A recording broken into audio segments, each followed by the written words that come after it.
بسم اللہ الرحمن الرحیم۔ دوستو، بہت سارے لوگ یہ سوال کرتے ہیں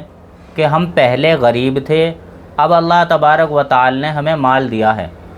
اب ہم قربانی کرنا چاہتے ہیں اور ہمارے گھر میں یہ پہلی قربانی ہوگی، تو اب ہم پہلی قربانی کس کے نام سے کریں؟ ہم نبی کے نام سے کریں یا ماں باپ کے نام سے کریں یا اپنے نام سے کریں؟ ہم پہلی قربانی کس کے نام سے کریں؟ تو دوستو، یہ بات سمجھیں کہ قربانی کا مدار اس بات پر ہے کہ اب قربانی کس پر واجب ہوئی ہے،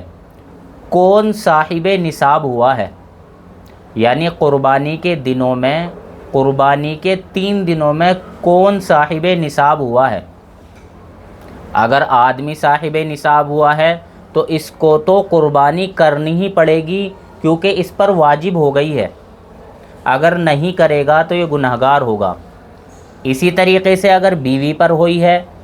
تو بیوی کو بھی قربانی کرنی پڑے گی، وہ بھی صاحب نصاب ہے، نہیں کرے گی تو وہ گنہگار ہوگی۔ اور اگر دونوں پر قربانی واجب ہوئی ہے تو آدمی کو بھی قربانی کرنی پڑے گی اور بیوی کو بھی قربانی کرنی پڑے گی۔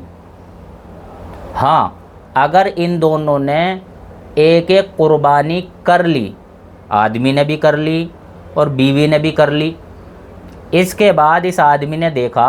کہ میرے ماں باپ کے اوپر بھی قربانی واجب ہے، اب ان کی اجازت سے، ان کی طرف سے بھی جو واجب قربانی ہے ان کی اجازت لے کر یہ آدمی قربانی کر سکتا ہے۔ یعنی اپنی قربانی بھی اس نے کری، بیوی کی بھی کری، اور ماں باپ پر قربانی واجب تھی تو ان کی طرف سے بھی واجب قربانی کر دی۔ اور اگر ماں باپ کے اوپر قربانی واجب نہیں تھی اور ان دونوں یعنی میاں بیوی کے اوپر قربانی واجب تھی، اس آدمی نے اپنی بھی کری، بیوی کی بھی کری، اب اس نے دیکھا کہ ماں باپ کے اوپر تو قربانی واجب نہیں ہے، لیکن یہ نفلی قربانی ماں باپ کی طرف سے کرنا چاہے کہ بھئی ماں باپ پہ تو قربانی واجب ہے نہیں، ماں باپ میرے زندہ ہیں، میں انہیں ثواب پہنچانا چاہتا ہوں، ایک قربانی ان کی طرف سے کر دی، تو اب یہ قربانی نفل ہوگی، ان کی طرف سے بھی ایک آدمی قربانی کر سکتا ہے۔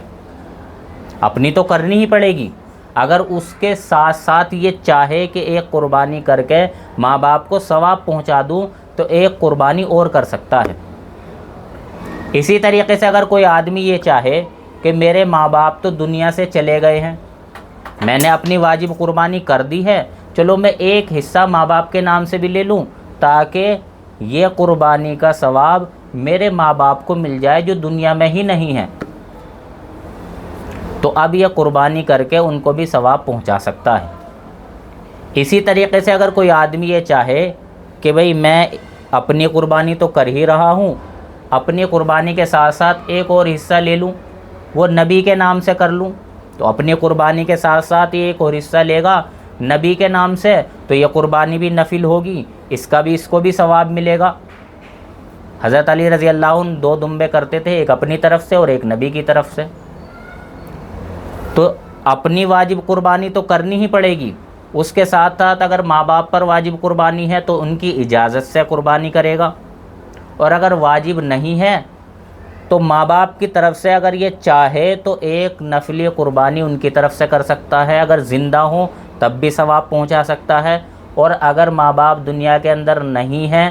تو ان کی طرف سے بھی نفلی قربانی کر کے ان کو ثواب پہنچا سکتا ہے۔ اسی طریقے سے نبی کی طرف سے بھی ایک قربانی کر کے یہ ثواب نبی کو پہنچا سکتا ہے، یہ قربانی بھی اس کی طرف سے نفل ہوگی۔ لیکن یہ بات سمجھ لیں پھر سے کہ قربانی کا مدار اس بات پر ہے کہ قربانی واجب کس پر ہوئی ہے اور صاحب نصاب کون ہوا ہے۔ سب سے پہلے تو اسی کو قربانی کرنی پڑے گی، اس کے بعد اس کا جتنا دل چاہے جس کی طرف سے نفل قربانی کر سکتا ہے اس کا بھی ثواب اس کو بھی ملے گا، اور جس کی طرف سے کر رہا ہے اس کو بھی ملے گا۔ اللہ تعالیٰ سے سمجھ کی توفیق نصیب فرمائے۔ وآخر دعوانا الحمدللہ رب العالمین۔